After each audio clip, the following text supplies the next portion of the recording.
requirements, which should be relevant and specific.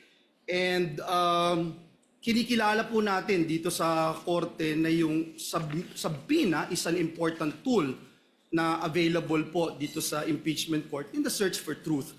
Pero kinikilala din po natin na ang mga records na ating hinihingi ay may tinatawag na statutory protection under our laws. Now in this regard, Your Honor, bago po ninyo hiniling ang compulsory production ng mga confidential records na ito, may we know what led the prosecution to conclude that the issuance of subpoena is the least intrusive and most appropriate means of obtaining the information sought? In other words, Your Honor, paano po ninyo masasabi na itong subpoena is not only relevant but also necessary and proportionate under these circumstances?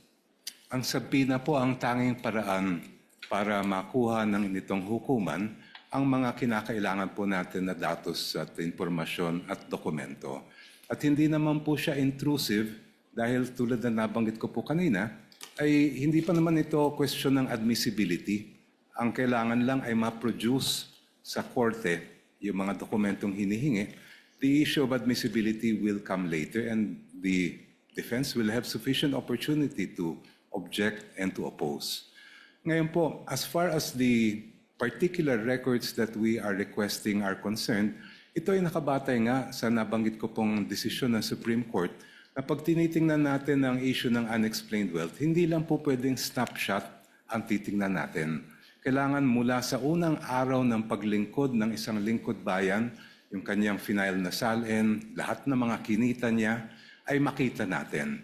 And that will be shown both by the bank records that we are requesting to be produced, as well as the BIR and tax records that we are requesting. Thank you. Thank you very much.